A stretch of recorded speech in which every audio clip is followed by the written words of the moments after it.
हे दुखी भंजन मारुति नंदन, सुन लो मेरी पुकार। पवन सुति विनीति बारंबार, पवन सुति विनीति बारंबार।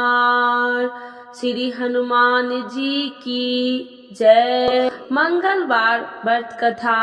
एक बार नैमिषारण्य तीर्थ में 80,000 मुनि एकत्र होकर पुराणों के ज्ञाता श्री सूत जी से पूछने लगे, हे महामुने, आपने हमें अनेक पुराणों की कथाएं सुनाई है, अब कृपा करके हमें ऐसा व्रत कथा बताए जिसके करने से संतान की प्राप्ति हो तथा मनुष्य को रोग शोक अग्नि सर्व दुख आदि का भय दूर हो, क्योंकि कलयुग में सभी जीवों की आयु बहुत कम है। फिर इस पर उन्हें रोग चिंता के कष्ट लगे रहेंगे तो फिर वो श्री हरि के चरणों में अपना ध्यान कैसे लगा सकेंगे। श्री सूत जी बोले, हे मुनियों, आपने लोक कल्याण के लिए बहुत ही उत्तम बात पूछी है। एक बार युधिष्ठिर ने भगवान श्री कृष्ण से लोक कल्याण के लिए यही प्रश्न किया था। भगवान श्री कृष्ण और युधिष्ठिर का संवाद तुम्हारे सामने कहता हूँ, ध्यान देकर सुनो। एक समय पांडवों की सभा में श्री कृष्ण जी बैठे हुए थे। तब युधिष्ठिर ने भगवान श्री कृष्ण से प्रश्न किया, हे प्रभु नंद नंद गोविंद, आपने मेरे लिए अनेक कथाएं सुनाई है, आज कृपा करके ऐसा व्रत या कथा सुनाइए जिसके करने से मनुष्य को रोग चिंता का भय समाप्त हो और उसको पुत्र की प्राप्ति हो। हे प्रभु, बिना पुत्र के जीवन व्यर्थ है, पुत्र के बिना मनुष्य नरकगामी होता है, पुत्र के बिना मनुष्य पितृ ऋण से छुटकारा नहीं पा सकता है और न ही उसका पुनर्ग नामक नरक से उद्धार हो सकता है। अतः पुत्रदायक व्रत बतलाइए। श्री कृष्ण भगवान बोले, हे राजन, मैं एक प्राचीन इतिहास सुनाता हूँ, आप उसे ध्यान पूर्वक सुनो। कुंडलपुर नामक एक नगर था, उसमें नंदा नामक एक ब्राह्मण रहता था। भगवान की कृपा से उसके पास सब कुछ था, फिर भी वह दुखी था। इसका कारण यह था कि ब्राह्मण की स्त्री सुनादा की कोई संतान न थी। सुनादा पतिव्रता थी, भक्ति पूर्वक श्री हनुमान जी का आराधना करती थी। मंगलवार के दिन व्रत करके अंत में भोजन बनाकर हनुमान जी का भोग लगाने के बाद स्वयं भोजन करती थी। एक बार मंगलवार के दिन ब्राह्मणी गृह कार्य की अधिकता के कारण हनुमान जी को भोग न लगा सकी, तो इस पर उसे बहुत दुख हुआ। उसने कुछ भी नहीं खाया और अपने मन में प्रण किया कि अब तो अगले मंगलवार को ही हनुमान जी का भोग लगाकर अन्न जल ग्रहण करूंगी। ब्राह्मणी सुनादा प्रतिदिन भोजन बनाती, श्रद्धा पूर्वक पति को खिलाती, परंतु स्वयं भोजन नहीं करती और मन ही मन श्री हनुमान जी की आराधना करती थी। इस प्रकार 6 दिन गुजर गए और ब्राह्मणी सुनादा अपने निश्चय के अनुसार भूखी प्यासी निराहार रही। अगले मंगलवार को ब्राह्मणी सुनादा प्रातः काल ही बेहोश होकर गिर पड़ी। ब्राह्मणी सुनादा के इस असीम भक्ति के प्रभाव से श्री हनुमान जी बहुत प्रसन्न हुए और प्रकट होकर बोले, सुनादा, मैं तेरी भक्ति से बहुत प्रसन्न हूँ, तू उठ और वर मांग। सुनादा अपने आराध्य देव श्री हनुमान जी को देखकर आनंद की अधिकता से खुशी हो श्री हनुमान जी के चरणों में गिरकर बोली, हे प्रभु, मेरी कोई संतान नहीं है, कृपा करके मुझे संतान प्राप्ति का आशीर्वाद दे, आपकी अति कृपा होगी। श्री महावीर जी बोले, तेरी इच्छा पूर्ण होगी, तेरे एक कन्या पैदा होगी, उसके अष्टांग प्रतिदिन सोना दिया करेंगे। इस प्रकार वह कहकर श्री महावीर जी अंतर ध्यान हो गए। ब्राह्मणी सुनादा बहुत हर्षित हुई और सभी समाचार अपने पति से कहा। ब्राह्मण देव कन्या का वरदान सुनकर कुछ दुखी हुए, परंतु सोना मिलने की बात सुनी तो बहुत प्रसन्न हुए। विचार किया कि ऐसी कन्या के साथ मेरी निधरता भी समाप्त हो जाएगी।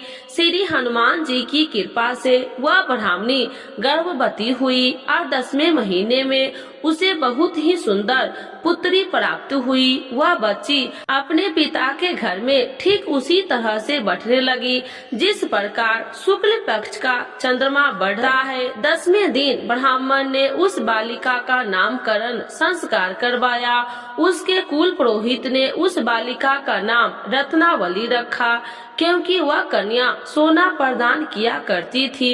इस कन्या ने पूर्व जन्म में बड़े ही विधान से मंगल देव का व्रत किया था। रत्नावली का अष्टांग बहुत सा सोना देता था। उस सोने से नंदा ब्राह्मण बहुत ही धनवान हो गया। अब ब्राह्मणी भी बहुत अभिमान करने लगी थी। समय बीतता रहा, वह रत्नावली 10 वर्ष की हो चुकी थी। एक दिन जब नंदा ब्राह्मण प्रसन्नचित्त था, तब सुनादा ने अपने पति से कहा, मेरी पुत्री रत्नावली विवाह के योग्य हो गई है, अतः आप कोई सुंदर तथा योग्य वर देखकर इसका विवाह कर दे। यह सुन ब्राह्मण बोला, अभी तो रत्नावली बहुत छोटी है। तब ब्राह्मणी बोली, शास्त्रों के ज्ञाता है कि कन्या 8वें वर्ष में गौरी, 9वें वर्ष में रोहिणी, 10वें वर्ष में कन्या, इसके पश्चात रजस्वला हो जाती है। गौरी दान से पाताल लोक की प्राप्ति होती है, रोहिणी के दान से वैकुंठ लोक की प्राप्ति होती है, कन्या के दान से इंद्र लोक की सुखों की प्राप्ति होती है।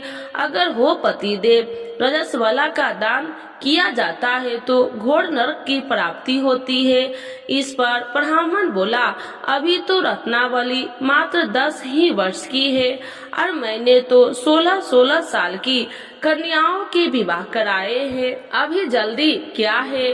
तब ब्राह्मणी सुनादा बोली, आपको तो लोभ अधिक हो गया लगता है। शास्त्रों में कहा गया है कि माता पिता और बड़ा भाई रजस्वला कन्या को देखता है तो वह अवश्य ही नरकगामी होते हैं। तब ब्राह्मण बोले, अच्छी बात है, कल मैं अवश्य ही योग्य वर की तलाश में अपना दूत भेजूंगा।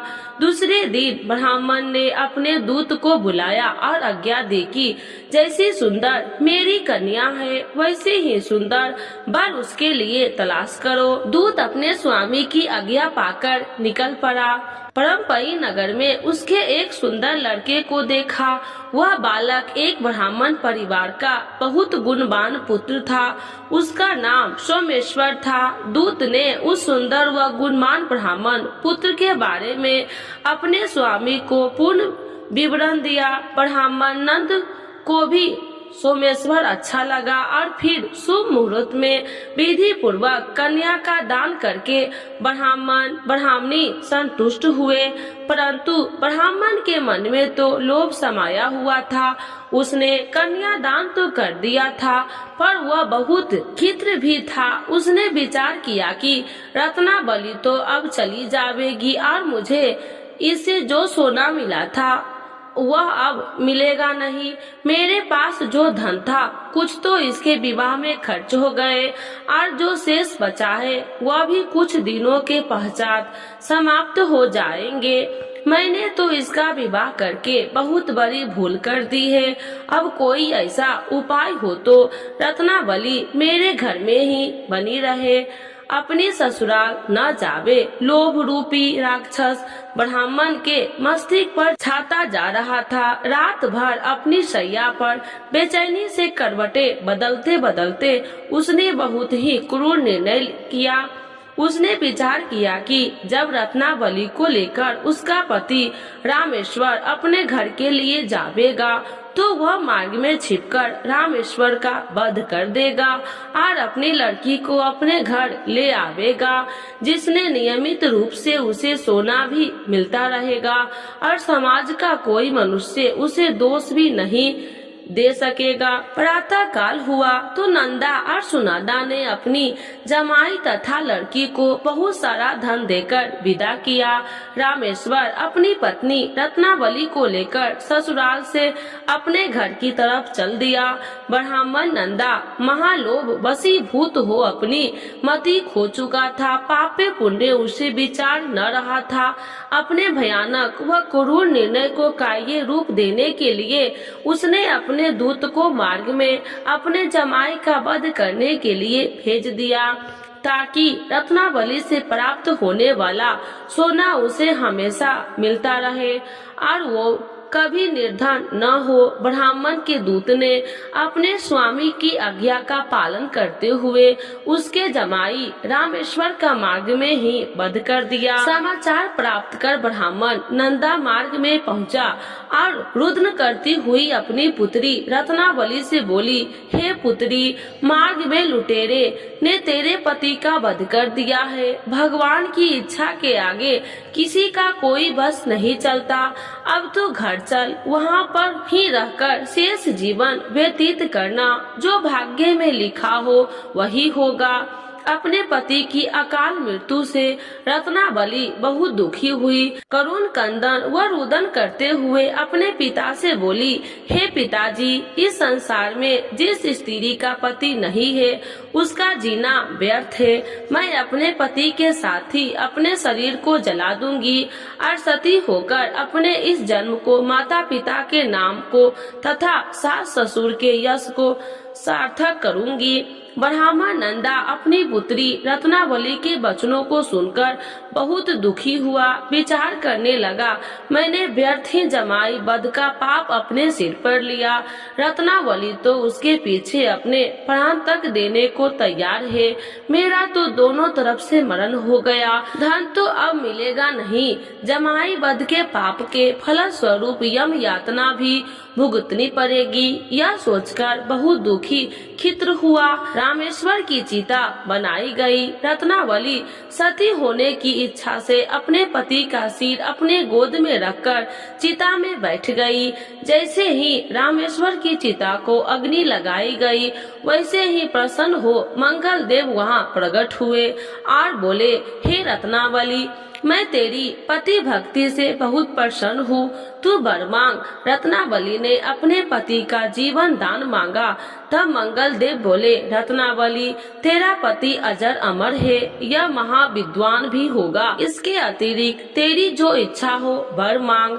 तब रत्नावली बोले, हे ग्रहों के स्वामी, यदि आप मुझ पर प्रसन्न है तो मुझे यह वरदान दीजिए कि जो भी मनुष्य मंगलवार के दिन प्रातः काल लाल पुष्प लाल चंदन से पूजा करके आपका स्मरण करे, उसको रोग व्याधि न हो, स्वजनों की कभी वियोग न हो, सर्प अग्नि तथा शत्रुओं का भय न हो। जो स्त्री मंगलवार का व्रत करे वह भी विधवा न हो।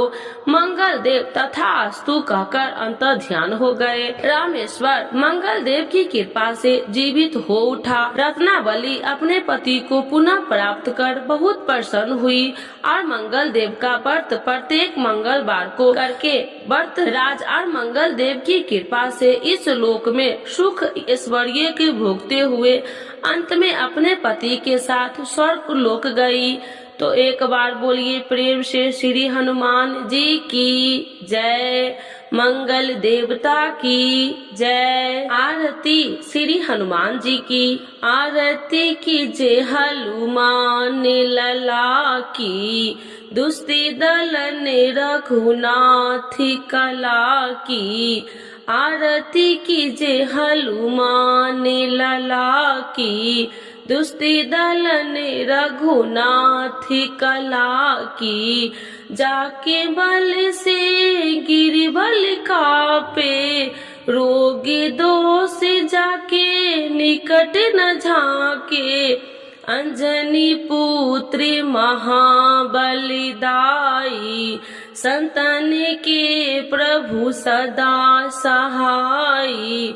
आरती की जय हनुमान लला की, देवी रघुनाथ पठाए, लंका जारी सिया सुतिलाए, लंका सो कोटि समुद्र सिखाई, जाति पवन सुति बारी न लाई, आरती कीजे हनुमान लला की। लंका जारी असुर संहारे, सिया राम जी के काज सवारे, लक्ष्मण मूर्छित परे शंकारे, आई सजीवन प्राण उबारे, आरती कीजे हनुमान लला की। पैठी पताल तोरी जमकारे, अहि रावण की भुजा उखाड़े, बाएं भुजा असुर दल मारे, दाहिने भुजा संत जन तारे, आरती कीजे हनुमान लला की। सुन नर मुनि आरती उतारे, जय जय जय हनुमान उचारे, कंचन थाल कपूर लो छाई, आरती करती अंजना माई, आरती कीजे हनुमान लला की। जो हनुमान जी की आरती गावे, बैसी बैकुंठ परम पद पावे, आरती कीजे हनुमान लला की।